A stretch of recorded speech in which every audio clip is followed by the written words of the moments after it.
Hello बच्चों, VIQ education channel में आपका स्वागत है। आज हम लोग क्लास 12 के हिंदी चैप्टर 9 प्रगति और समाज का ऑब्जेक्टिव क्वेश्चन करेंगे। चलिए बच्चों, ज़्यादा देर नहीं करते हुए वीडियो स्टार्ट करते हैं। अगर आपने चैप्टर 1 से लेकर 8 तक का ऑब्जेक्टिव क्वेश्चन वीडियो नहीं देखे होंगे तो हम आपको डिस्क्रिप्शन में और आई बटन में लिख दे देंगे, वो वीडियो आप लोग जरूर देख लीजिएगा। आपके बोर्ड एग्जाम के लिए बहुत महत्वपूर्ण है। चलिए बच्चों, ज़्यादा देर नहीं करते हुए वीडियो स्टार्ट करते हैं। अगर आपको किसी भी प्रश्न का आंसर पता है तो बच्चों उसको आप कमेंट में ज़रूर लिखिएगा, ताकि हमको पता चल सके कि हाँ, आपको इस प्रश्न का आंसर पता है। चलिए बच्चों, ज़्यादा देर न करते हुए वीडियो स्टार्ट करते हैं। अगर आप इस चैनल पर नए होंगे तो इस चैनल को लाइक और सब्सक्राइब जरूर कीजिएगा और नोटिफिकेशन बेल भी बजा दीजिएगा, ताकि हम जो भी वीडियो बनाए वो आपके मोबाइल पर नोटिफिकेशन जरूर जाए। चलिए बच्चों, पहला प्रश्न बोल रहा है, नामवर सिंह के ललित निबंध का नाम क्या है? जो नामवर सिंह ने जो ललित निबंध लिखा था उनका नाम क्या है? बकलम खुद, या फिर मशक, या फिर जंगल और भेड़िया, या फिर परमात्मा का कुत्ता, यानी कि क्या नाम है? तो बकलम खुद नाम है। यानी कि नामवर सिंह के ललित निबंध का नाम क्या है? तो बकलम खुद, यानी कि ऑप्शन नंबर ए बिल्कुल राइट आंसर हो जाएगा बच्चों, पहला का। दूसरा नंबर प्रश्न बोल रहा है बच्चों, नामवर सिंह का आलोचनात्मक निबंध कौन है? नामवर सिंह का आलोचनात्मक निबंध कौन सा है? अगर आपको बच्चों इसका आंसर पता है तो कमेंट में जरूर लिखिए कि कौन सा आलोचनात्मक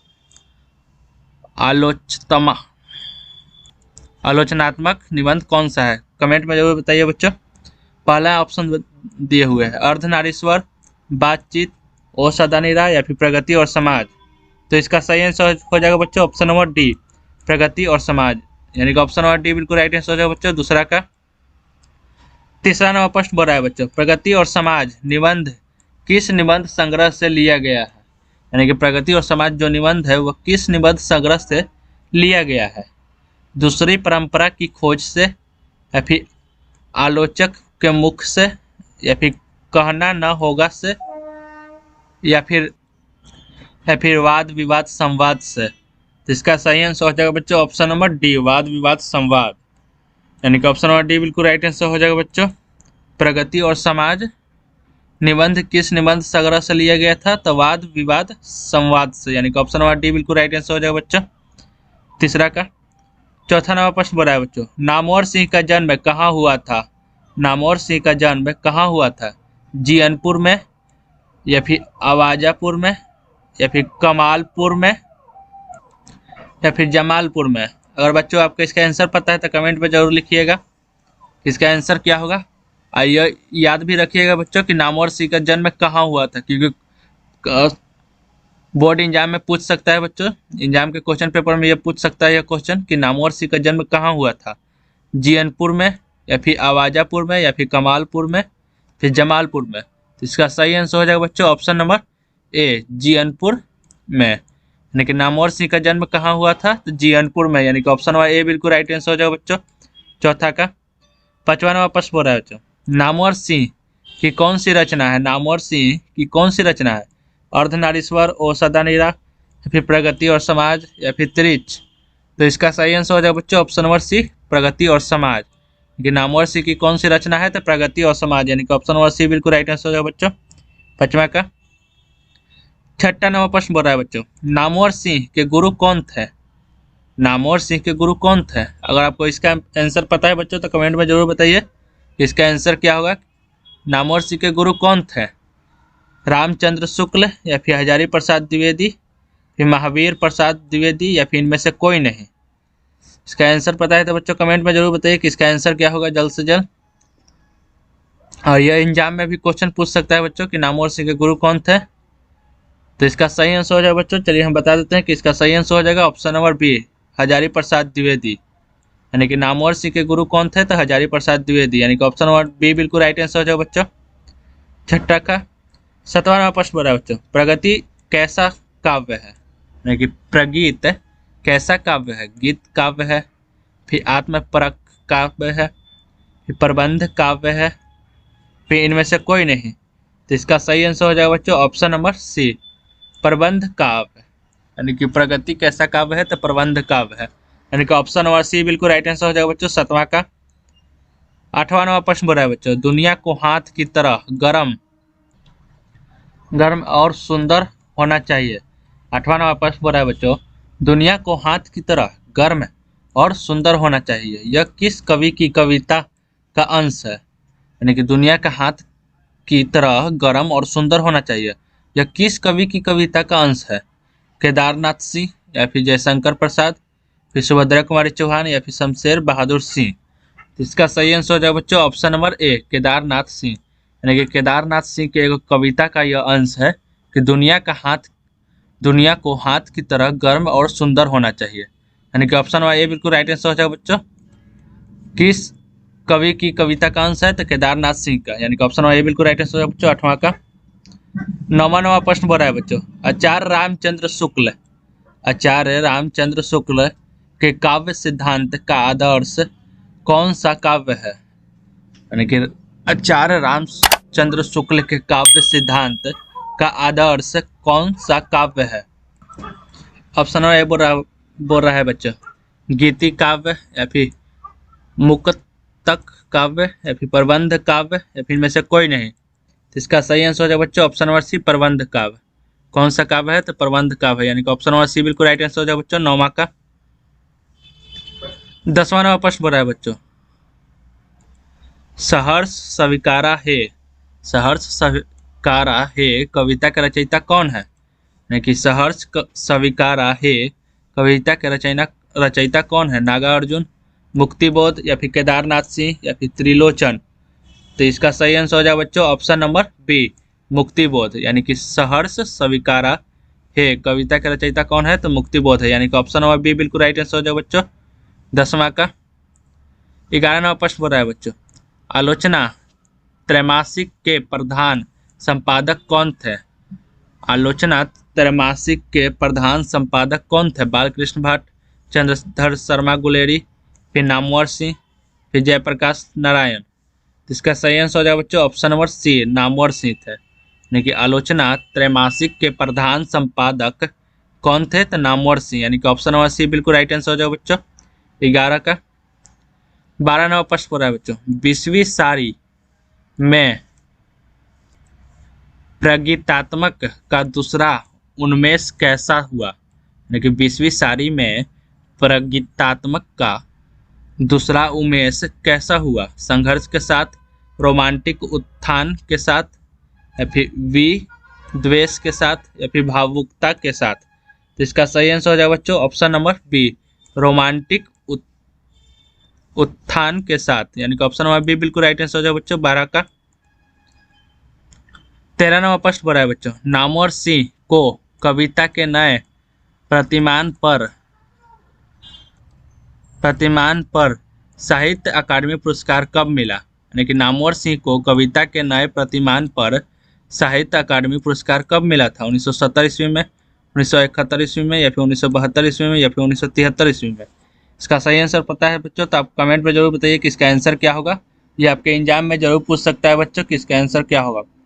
चलिए बच्चों इसका आंसर हम बता देते हैं कि ऑप्शन नंबर बी यानी कि 1971 होगा। यानी कि नामवर सिंह को कविता ए नए प्रतिमान पर साहित्य अकादमी पुरस्कार कब मिला था? तो 1971 में। यानी कि ऑप्शन नंबर बी बिल्कुल राइट आंसर हो जाएगा बच्चों 13 का।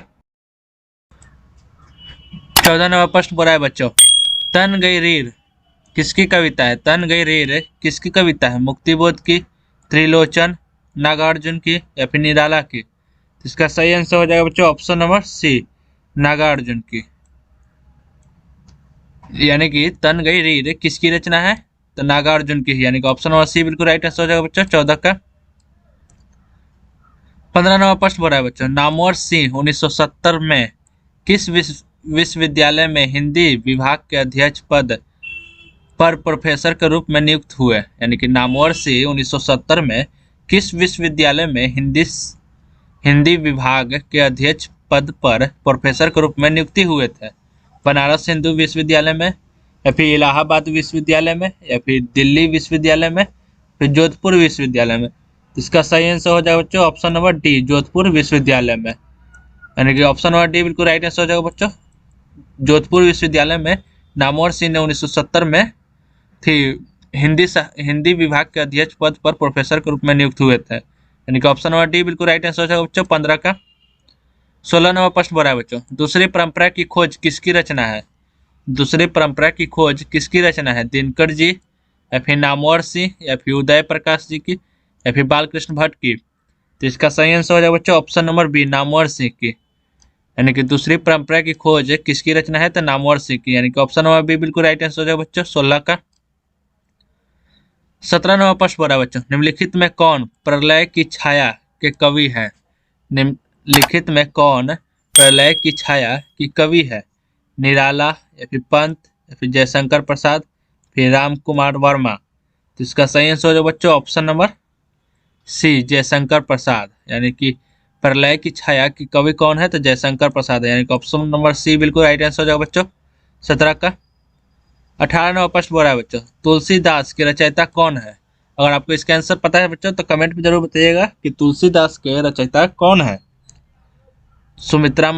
सुमित्रा नंदन पंत, या फिर मैथिली शरण गुप्त, या फिर तुलसीदास, या फिर सूर्यकांत त्रिपाठी निराला। तो इसका सही आंसर हो जाएगा बच्चों option number D, Suryakant Tripathi Nirala. यानी कि तुलसीदास के रचयिता कौन है? तो सूर्यकांत त्रिपाठी निराला है। यानी कि ऑप्शन नंबर डी बिल्कुल राइट आंसर हो जाएगा बच्चों 18 के। 19 नंबर प्रश्न बोला है बच्चों, कविता के लिए प्रतिमान के लेखक हैं। कविता के लिए प्रतिमान के लेखक कौन है? लक्ष्मीकांत वर्मा, या फिर सर्वेश्वर दयाल सक्सेना, फिर शिवदान सिंह चौहान, या फिर नामवर सिंह। तो इसका सही आंसर हो जाएगा बच्चों option number D, Namvar Singh.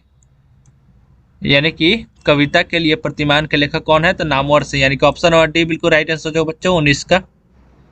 20 number प्रश्न बोला है बच्चों, बाज की डार में आदमी का खून लग चुका है, यह किस कविता की पंक्ति है? बाज की डार में आदमी का खून लग चुका है, यह किस कविता की पंक्ति है? तो तय तो यही था इस कविता की पंक्ति है। यानी कि तय तो यही था कविता की पंक्ति। यानी कि ऑप्शन नंबर डी बिल्कुल राइट आंसर हो जाएगा बच्चों 20 का। 21 नंबर प्रश्न बोला है बच्चों, मैं तुम लोगों से दूर हूँ किसकी कविता है? मैं तुम लोगों से दूर हूँ यह किसकी कविता है? मुक्तिबोध की, या फिर हजारी प्रसाद द्विवेदी की, या फिर पंत की, या फिर अगय की। तो इसका सही आंसर हो जाएगा बच्चों ऑप्शन नंबर ए, मुक्तिबोध की। मैं तुम लोगों से दूर हूँ यह किसकी कविता है? तो मुक्तिबोध की। यानी कि ऑप्शन नंबर ए बिल्कुल राइट आंसर हो जाएगा बच्चों 21 का। 22 नंबर प्रश्न बोला है बच्चों, नामवर सिंह का जन्म कब हुआ था? नामवर सिंह का जन्म कब हुआ था?